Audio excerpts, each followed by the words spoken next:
Patrice Lumumba, un nom qui rime avec socialisme, liberté politique et économique du Congo. Grand homme qui a dédié sa vie à la lutte afin que les Congolais puissent réellement et pleinement bénéficier de leurs richesses naturelles. D'ailleurs, dans son discours du jour de l'indépendance, alors que le roi belge Baudouin tient un discours paternaliste où il fait les éloges de Léopold II et les bienfaits de la colonisation. Monsieur le Président,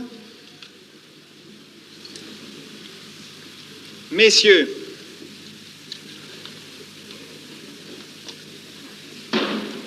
l'indépendance du Congo constitue l'aboutissement de l'œuvre conçue par le génie du roi Léopold II, entreprise par lui avec un courage tenace et continuée avec persévérance par la Belgique. Elle marque une heure décisive dans les destinées, non seulement du Congo lui-même, mais je n'hésite pas à l'affirmer, de l'Afrique tout entière. Pendant 80 ans, la Belgique a envoyé sur votre sol les meilleurs de ses fils.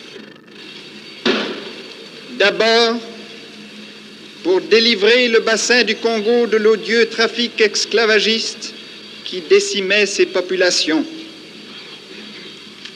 Ensuite, pour rapprocher les unes des autres les ethnies qui jadis ennemies s'apprêtent à constituer ensemble le plus grand des États indépendants d'Afrique.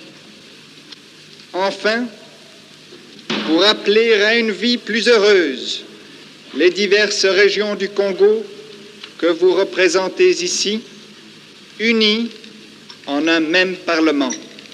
Nous remettons aujourd'hui entre vos mains tous les services administratifs, économiques, techniques et sociaux, ainsi que l'organisation judiciaire, sans lesquels un État moderne n'est pas viable. Les agents belges sont prêts à vous apporter une collaboration loyale et éclairée. Lumumba ne prend aucune pincette et s'attaque brutalement à la Belgique et rappelle toutes les décennies de souffrance et maltraitance dont son peuple a été victime.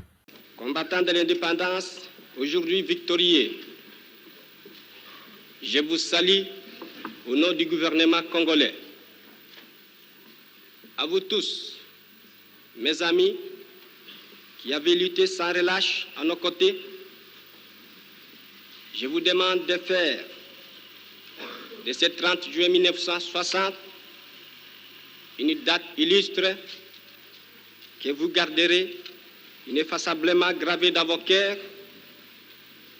une date dont vous enseignerez avec fierté la signification à vos enfants, pour que ceux-ci, à leur tour, fassent connaître à leurs fils et à leurs petits-fils l'histoire glorieuse de notre lutte pour la liberté. Nous avons connu les ironies, les insultes, les coups que nous devions subir matin, midi et soir, parce que nous étions des nègres.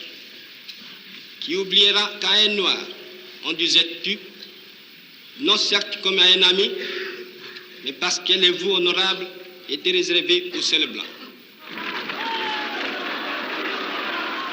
Même après l'indépendance, ce n'est pas pour autant que tous les problèmes sont réglés. Les soldats congolais se plaignent que tous les hauts officiers de l'armée sont belges. Pour remédier à ce problème, Patrice Lumumba nomme Mobutu Sese Seko, lui aussi un évolué, à la tête de l'armée en espérant qu'il rétablisse l'ordre dans le pays. Les évolués étant un surnom donné à ces Congolais que la Belgique considérait comme étant intelligents et à qui on a laissé l'opportunité d'avoir une forme d'éducation occidentale.